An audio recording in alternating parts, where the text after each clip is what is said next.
King Edward, Part 11. The companions stayed the night at a crude but comfortable inn at a tiny village that called itself Raven Spring, located in the foothills of the Rothgarian Mountains. The next morning they resumed their journey eastward, moving through rolling hills towards the Skyrim and Hammerfell borders, and camping the next 2 nights under clear early summer skies. When they resumed traveling the third morning, Moraelin told everyone to watch the slopes north of the road for a notch opening to a high meadow that faced to the southwest. Shortly afterward, everyone spotted it almost simultaneously when the group completed a bend around a rocky outcrop. Silk and Beach went ahead to scout a good route and to look for a campsite for the evening ahead. By dusk, they had covered most of the distance to the meadow, but still faced some stiff climbing the next morning. They agreed that it was time to camp once again, but happily a lunchtime picnic seemed very likely the next day. By midday the next day, which was Loredas the 5th of mid-year, the companions were sprawled across a grassy slope within the dragon village, having been joined by Akatosh and one other dragon. This second dragon was smaller than Akatosh, and seemed to be a female, although characteristically Akatosh had just introduced the dragon as Debujin, with no further explanations being forthcoming.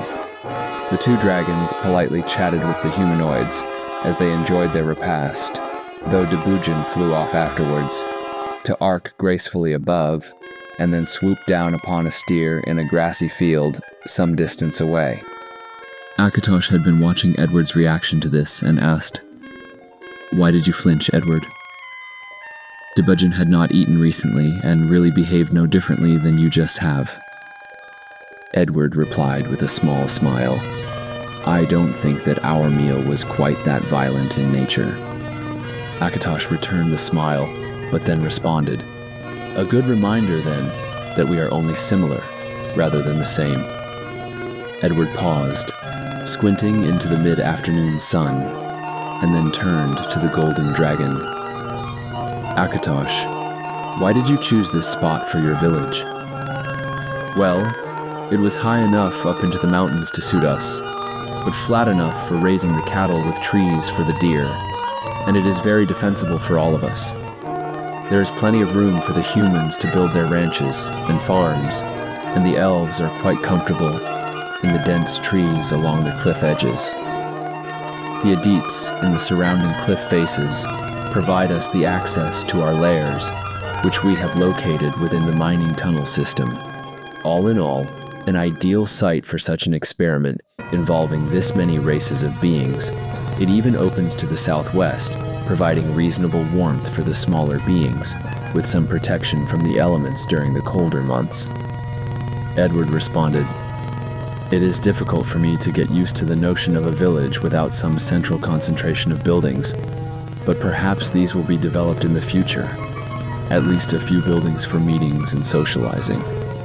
And I suppose that there are also some beautiful sunsets to be seen."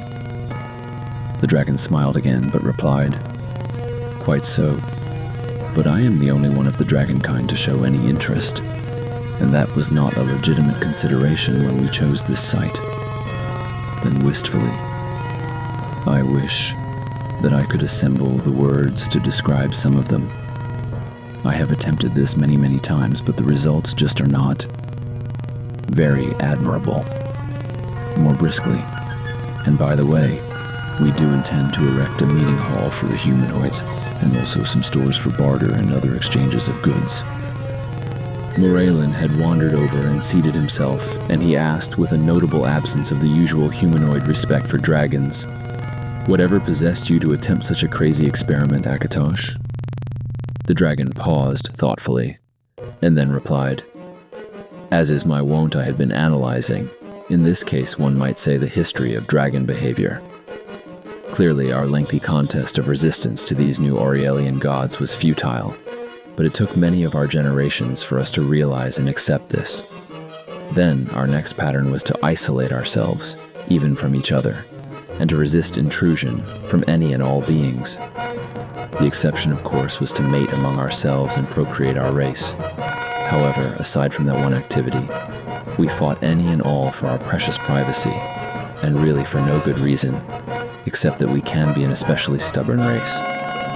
Edward said, "Then you maintained a pattern of behavior long after the reason for it was gone." Akatosh looked a bit embarrassed. He said stiffly, "I believe that is what I just said. We are not the only sentient race to fall prey to that." Edward said, "The Archmagister has told me that much behavior is inborn." Morlun smiled at him, and inborn behavior patterns are a particular problem for long-lived species who change slowly as conditions change. We elves suffer from it even more than you short-lived humans, which is why we like to keep things as they are, though life is change, and to resist it utterly is death.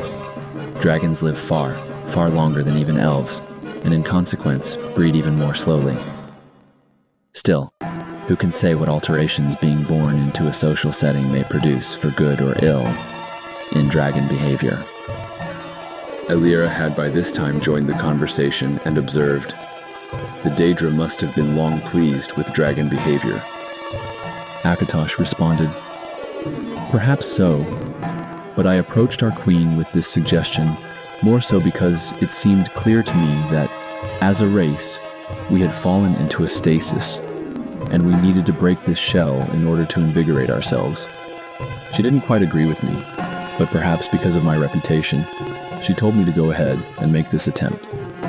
By this point, all of the companions were sitting within hearing range, and Mats asked, "Did you have to get your queen's permission, and have there been many difficulties among the various races?"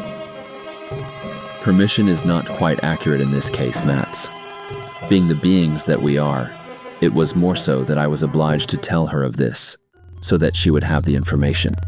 For example, other dragons regularly come to me with potential military intelligence, following this same philosophy of preparedness. Mats grinned and said, "You mean just in case, right? But what about these elves and humans?" Our humanoid lord and lady do set a most remarkable example of tolerance and respect for differing shapes and customs. I owe a debt of gratitude to Morlun for the loan of his smiths and miners, who have been most generous in sharing their knowledge and skills with the Bretons, that my young friend Edward and I have, persuaded to attempt settlement here. It is my experience that Bretons, well, many Bretons, will do virtually anything so long as it is profitable and they gain skill and knowledge from it.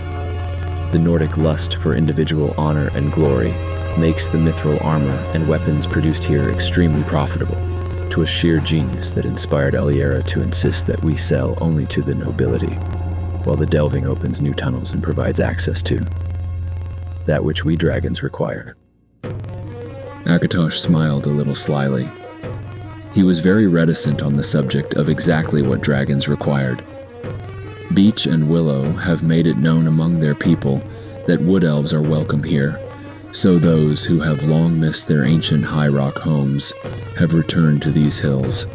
I'm now a duke, and thus qualified to wear and carry mithril, if only I could afford more than a piece or two. But for the cost, I might retire. Matt said, "If you retired, you would not require the mithril," Morlun pointed out. "And what of my son and daughter? Thinkst thou I will beg from thee for them?" Matt said indignantly, "My knees and wind may not be what once they were, I grant you. In fact, I'm somewhat tempted to remain up here. Now I am here, yet I can still swing my axe with any." Myth grinned delightedly. "Nords can't count. It's why they seek honor and glory, not profit. Honor and glory are not amenable to enumeration much past what one can tally on the fingers.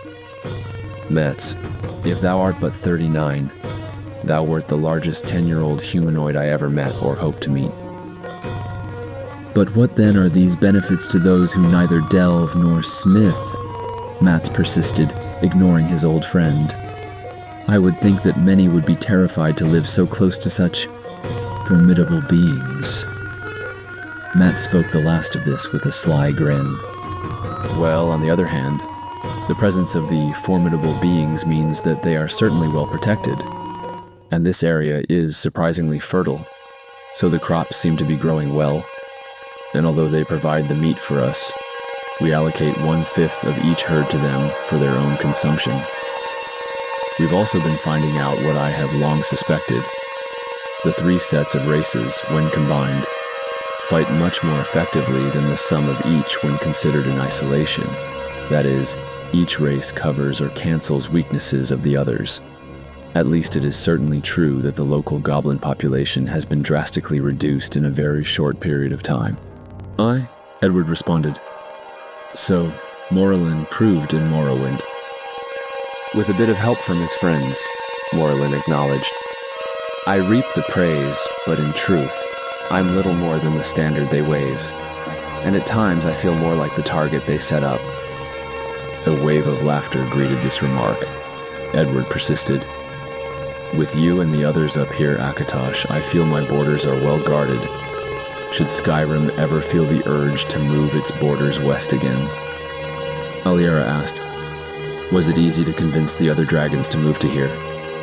"Actually, the most difficult part of that was moving our hordes to our new lairs," Akatosh responded with a lazy smile. "Although once it was known that we had no use for the metals, gems, and jewelry that we accumulate, everything went much more smoothly. But then more seriously, essentially, I had to approach each dragon personally and convince them that this idea had merit. Again, once I had persuaded a couple of our especially independent specimens, things went much more smoothly. However, there are only 9 of us living in this area, and there is really only room for 2 or 3 more of us. We shall have to see what develops hereafter."